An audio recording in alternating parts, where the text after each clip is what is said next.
Type 2 diabetes is a condition in which your blood sugar level is too high.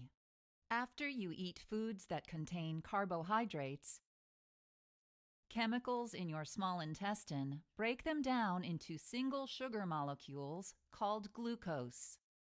Next, the cells lining your small intestine absorb the glucose, which passes into the bloodstream. When the blood reaches your pancreas, beta cells inside the pancreas detect the rising glucose levels. To reduce the glucose level, your beta cells release insulin into your bloodstream. As the blood circulates through your body, the insulin and glucose exit the bloodstream into your tissues to reach your body's cells. Most cells of the body have certain receptors on their surface that bind to the circulating insulin. Insulin acts like a key in a lock to open up the cell so that the circulating glucose can get inside the cell. Now your cell can use the glucose to produce the energy it needs to function properly. If you have type 2 diabetes, either your pancreas does not produce enough insulin, or your body's cells resist its effects, or both. If you have insulin resistance, your insulin cannot unlock the cells to let glucose in because the locks, called receptors, are abnormal or missing. As a result, glucose is locked out of your cells. Consequently, the amount of glucose builds up in your bloodstream in a condition called hyperglycemia. To compensate for hyperglycemia, your pancreas produces more and more insulin. Your overworked beta cells try to keep up with the demand, but gradually lose their ability to produce enough insulin. Due to hyperglycemia and the lack of insulin, you may experience the following classic symptoms of diabetes: excessive hunger, excessive thirst, increased urine volume, and unexplained weight loss. Symptoms of type 2 diabetes that may appear over time include fatigue, recurrent infections, changes in vision, itching, and tingling or prickling sensations in your skin. Life-threatening complications of type 2 diabetes include diabetic ketoacidosis, hyperosmolar hyperglycemic non-ketotic syndrome, and hypoglycemia. If you don't receive treatment for hyperglycemia, diabetic ketoacidosis can result. Because you no longer have enough insulin circulating in your blood, your cells can't get the glucose they need to produce energy.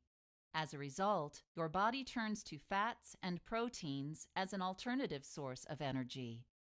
During the fat breakdown process, certain byproducts, known as ketone bodies, accumulate in your blood, resulting in a condition called ketosis. If ketones build up to dangerously high levels in your bloodstream, you may develop diabetic ketoacidosis, or DKA, which can lead to coma and death. Another complication resulting from failure to treat hyperglycemia is called hyperosmolar hyperglycemic non-ketotic syndrome, or HHNS. As the insulin deficiency continues, your blood glucose level increases. In response, your kidneys filter excess glucose out of the blood into urine, along with large amounts of water. Unless you consume large amounts of water, your kidneys cannot keep up with the demand of removing the glucose from your bloodstream and diluting it sufficiently in urine. As a result, your blood becomes much more concentrated than normal, a condition called hyperosmolarity. Hyperosmolarity pulls water out of your body tissues into your bloodstream, causing severe dehydration, which may lead to hyperosmolar hyperglycemic non-ketotic syndrome. Neurological symptoms, such as seizures and coma, can occur. If you take an excessive dose of diabetic medication, you may experience an acute complication called hypoglycemia or insulin shock. Excessive insulin or oral hypoglycemic medication causes too much glucose to go into cells, leaving an insufficient amount in your bloodstream. Certain organs, such as the brain, need a constant energy supply to function properly. Because the brain's primary source of energy is glucose, it is the first organ affected by lower glucose levels. When your brain cells, called neurons, are starved for glucose, they start to malfunction, causing symptoms such as nervousness, shakiness, and confusion.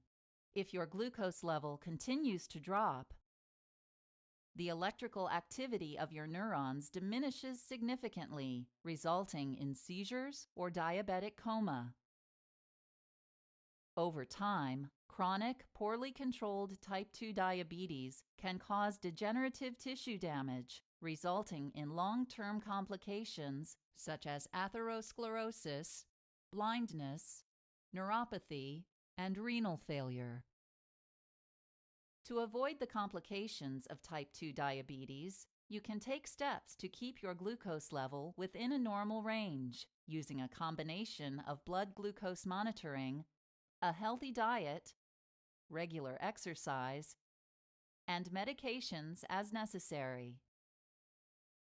You will need to check the level of glucose in your blood frequently with a glucometer.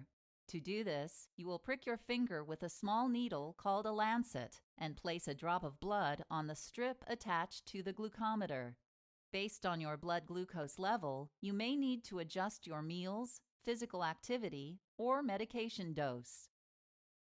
Eating a healthy diet will help to lower your glucose level when you eat a diet rich in fruits, vegetables, and whole grains, have meals and snacks about the same time every day, consume the right balance of carbohydrates, proteins, and fats, and minimize your intake of high-sugar foods.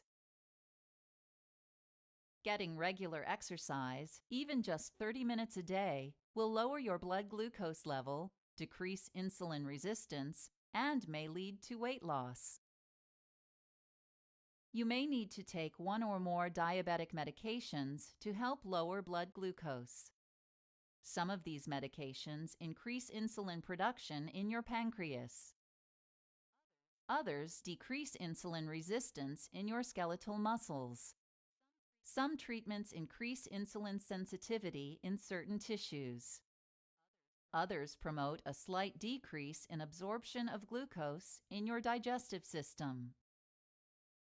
If your type 2 diabetes cannot be controlled with diet, exercise, and oral medications, your doctor may prescribe insulin and train you to inject it just under your skin. By treating and controlling your blood glucose level, you may prevent the occurrence of complications from type 2 diabetes.